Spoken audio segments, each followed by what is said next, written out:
পারে না। হকার উচ্ছেদ আমি সবসময় বলবো, গরিব মানুষকে তাদের রিহ্যাব দিয়ে তাদেরকে একটা আর্থিক সংস্থান করে তারপরে এই পরিষ্কারটা করা দরকার। পরিষ্কার তো করাই দরকার। তুমি যে কোনো প্ল্যাটফর্মে যাও, যে কোনো রেলের জায়গায় যাও, যে নোংরা অবস্থা, এটা খালি আমাদের রাজ্যেই, ভারতবর্ষের অন্য প্রান্তের রেল স্টেশনগুলো যাও, এইটাকেও যেমন দরকার, ওটা প্রায়োরিটি, কিন্তু পাশাপাশি যেহেতু গরিব মানুষরা ওখান থেকে রুটি রোজগার করতেন, তাদের কথাটা ভাবতে হবে সরকারকে, এবং সরকার তাদের কি বিকল্প ব্যবস্থা করতে পারেন সেটাই দেখার আছে। দেখো, এটা দীর্ঘদিন তো বটেই, 2013 সম্ভবত, আমি যদি ভুল না করি, তৎকালীন সরকার যে পদক্ষেপগুলো নিচ্ছিল পুলিশ প্রশাসন দিয়ে, আমরা বুঝতেই পেরেছিলাম যে দুধেল গাইদের যারা মেইন অ্যাকিউজড, ওদেরকে বাঁচানোর চেষ্টা হচ্ছে। দিনের পর দিন আমরা বলে এসেছি এবং আলটিমেটলি তাই হলো। নামকাওয়াস্তে একটা পানিশমেন্ট হয়েছিল, তারপরে তো ফাঁসির আসামি অবধি বেকসুর খালাস হয়ে গেল। এবং তৎকালীন সরকার যে বাড়ির উপরে এই অত্যাচারটা হয়েছিল তাদের কোনো রকম সিকিউরিটি না দিয়ে যারা দোষী সাব্যস্ত হয়েছিল প্রাথমিক পর্যবেক্ষণে তাদেরকে সিকিউরিটি দিল। তো আমরা অন্তত আমাদের প্রত্যেকেই, আমরা এখনও এবং দিনের পর দিন, বছরের পর বছর, এতগুলো বছর আমরা পরবর্তী সরকারের কাছেও আবেদন রাখছি যে এটাকে আবার পুনর্বিবেচনা করা হোক এবং প্রকৃত দোষী যারা তাদের কঠোর থেকে কঠোরতম শাস্তি দেওয়া হোক। এটা এইভাবে ছেড়ে দিলে সমাজে একটা ভুল বার্তা যায় যে খালি রাজনৈতিক ফায়দার জন্যে এই ধরনের জঘন্য অপরাধীদের মুক্তি দেওয়া, এটা একটা নজিরবিহীন ব্যাপার। এটা বন্ধ হোক আমরা চাই। আমরা বিশ্বাস করি যে যাদের ধরা হয়েছিল তারা প্রত্যেকেই দোষী, তাদের কঠিন থেকে কঠিনতম শাস্তি হোক।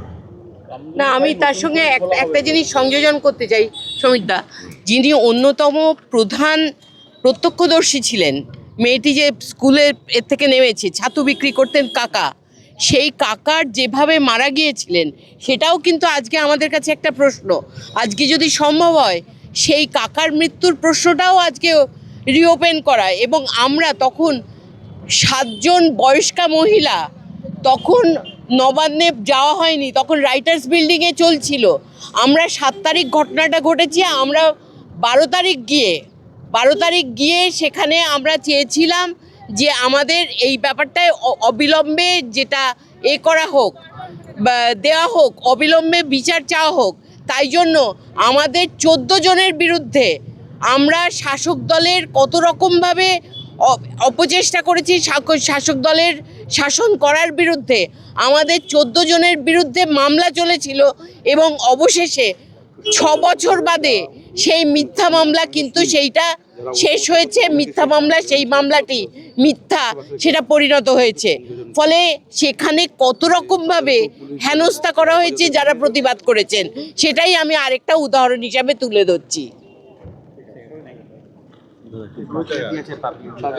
সমিতা, বর্তমান সরকারের কি মনে হয় যে এই কামধনি, আপনার অভয়া, তামান্না সব বিচার পাবে, ফাইল খুলবে? দেখো, আমি বর্তমান সরকার সম্পর্কে ওনাদের যা বিগত 1 মাসের মধ্যে এই নতুন সরকারের যে স্টেপগুলো দেখছি, এটা খুবই ইতিবাচক। অর্থাৎ আমাদের সমাজে যারা দিনের পর দিন, সে কাউন্সিলর হোক, এমএলএ হোক, এমপি হোক, এবং যারা অত্যাচারী, তাদের বিরুদ্ধে যে স্টেপগুলো নিচ্ছেন বর্তমান সরকার, এটা আমরা অতীতে দেখিনি। এই জন্যই বলছি, অতীতে কখনো এই ধরনের অত্যাচারীদেরকে সবসময় দেখেছি সেভ করা হতো।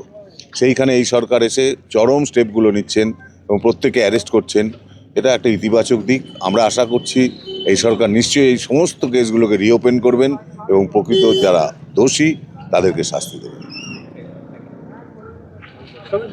আপনি বলছেন ইতিবাচক দেখবেন, তো এই যে অবৈধ হকার উচ্ছেদ, অবৈধ বিল্ডিং ভাঙা, কি আপনি? অবৈধ বিল্ডিং ভাঙলে তো আমি কোনো দোষ দেখি না। আগে তো ভাঙা হতো না, অবৈধ বিল্ডিংটা হতো পয়সা দিয়ে, অবৈধ বিল্ডিং ভাঙাটাকে আটকানো হতো পয়সা দিয়ে। তো অবৈধ বিল্ডিং ভাঙলে আমি এর মধ্যে কোনো দোষ দেখবো না।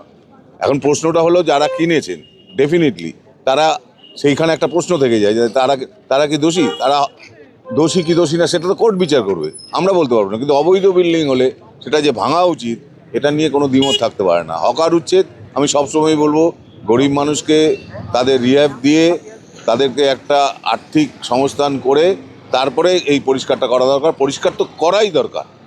তুমি যে কোনো প্ল্যাটফর্মে যাও, যে কোনো রেলের জায়গায় যাও, যে নোংরা অবস্থা, এটা খালি আমাদের রাজ্যেই, ভারতবর্ষের অন্য প্রান্তের রেল স্টেশনগুলো যাও, এইটাকেও যেমন দরকার, ওটা প্রায়োরিটি। কিন্তু পাশাপাশি যেহেতু গরিব মানুষরা ওখান থেকে রুটি রোজগার করতেন, তাদের কথাটা ভাবতে হবে সরকারকে, এবং সরকার তাদের কি বিকল্প ব্যবস্থা করতে পারেন সেটাই দেখার আছে।